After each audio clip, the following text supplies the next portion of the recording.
ಲೋಕಸಮರದ ವಿಚಾರವಾಗಿ ಬಿಜೆಪಿ ಹಾಗೂ ಜೆಡಿಎಸ್ ನಾಯಕರ ರಣೋತ್ಸಾಹ ಕಾಣಿಸ್ತಾ ಇದೆ. ಇದರ ಬೆನ್ನಲ್ಲೇ ಇವತ್ತು ಮೊದಲ ಸಮನ್ವಯ ಸಭೆ ಆಯಿತು. ಸಭೆಯಲ್ಲಿ ಯಾವೆಲ್ಲ ವಿಚಾರಗಳು ಡಿಸ್ಕಸ್ ಆಯಿತು, ಏನೆಲ್ಲ ಪಾಠವನ್ನ ಮಾಡಿದ್ರು ಅಮಿತ್ ಶಾ ಅವರು, ಡೀಟೇಲ್ಸ್ ನೋಡ್ತಾ ಹೋಗೋಣ.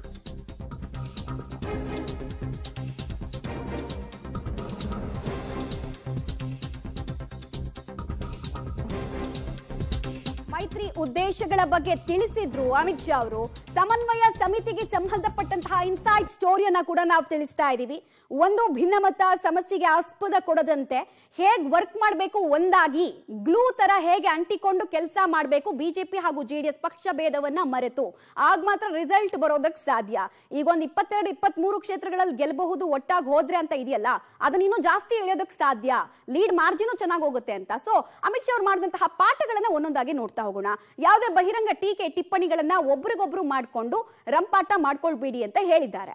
ಬಿಜೆಪಿ ನಾಯಕರು, ಜಿಲ್ಲಾ ಮುಖಂಡರ ಸಂಪೂರ್ಣ ಸಹಕಾರ ಜೆಡಿಎಸ್ ಪ್ರತಿನಿಧಿಸ್ತಾ ಇರುವ 3 ಕ್ಷೇತ್ರಗಳಲ್ಲೂ ಕೂಡ ಸಿಗಬೇಕು. ಹಳೆ ಮೈಸೂರು ಭಾಗದ 11 ಕ್ಷೇತ್ರಗಳಲ್ಲಿ ಇದರ ಲಾಭ ನಮ್ಗಾಗಬೇಕು. ಮೈತ್ರಿಯ ನಿಜ ಉದ್ದೇಶ ಈಡೇರ್ಬೇಕಂದ್ರೆ ಹಳೆ ಮೈಸೂರು ಭಾಗದಲ್ಲಿ ಪರ್ಫಾರ್ಮೆನ್ಸ್ ಚೆನ್ನಾಗಿರ್ಬೇಕು ಅಂತ ಹೇಳಿದ್ದಾರೆ.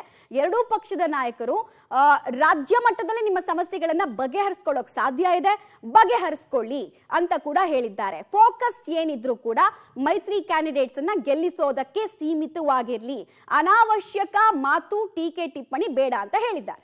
ಈಗಷ್ಟೇ ನಾವು ಹೇಳ್ತಾ ಇದ್ವಿ, ಸ್ಥಳೀಯವಾಗಿ ಸಣ್ಣ ಪುಟ್ಟ ಸಮಸ್ಯೆಗಳಿದ್ರೆ ಅದಕ್ಕೆ ಲೀಡರ್ಗಳು ಉಪ್ಪು ಖಾರ ಹಾಕ್ಬಿಟ್ಟು ತಾಳಮೇಳ ಕೆಡೋ ರೀತಿ ನೋಡ್ಕೊಳ್ಬೇಡಿ ಅಂತ ಹೇಳಿದ್ರು. ಎರಡೂ ಪಕ್ಷಗಳ ನಾಯಕರ ಮಟ್ಟದಲ್ಲೇ ಸಮಸ್ಯೆಯನ್ನ ಬಗೆಹರಿಸ್ಕೊಳ್ಳಿ ಅಂತ ಹೇಳಿದ್ರು. ಹಾಗೆ ಯಾವುದೇ ರೀತಿಯಾದಂತಹ ಅನಾವಶ್ಯಕ ಅನ್ವಾಂಟೆಡ್ ಟೀಕೆ ಟಿಪ್ಪಣಿಗಳಿಗೆ ನೀವು ನಾಂದಿ ಹಾಡಬೇಡಿ ಅಂತ ಹೇಳಿದ್ರು. ಹಳಿ ತಪ್ಪೋದೆ ಆಗ ಮೈತ್ರಿ ವಿಚಾರ ಅಂತ ತಿಳಿಸಿದ್ರು. ಜೊತೆಗೆ ಜಿಲ್ಲಾ ಮಟ್ಟದಲ್ಲೂ ಕೂಡ ಬಿಜೆಪಿ ನಾಯಕರು ಪಕ್ಷ ಭೇದವನ್ನ ಮರೆತು ಕೆಲಸ ಮಾಡುವಂತೆ ಪಾಠವನ್ನು ಮಾಡಿದ್ದಾರೆ. ಚಿಕ್ಕ ಪುಟ್ಟ ಸಮಸ್ಯೆಗಳಾಗಬಹುದು, ಅದನ್ನು ದೊಡ್ಡದ್ ಮಾಡಿ ಡ್ರ್ಯಾಗ್ ಮಾಡಬೇಡಿ ಅಂತ ಹೇಳಿದ್ದಾರೆ.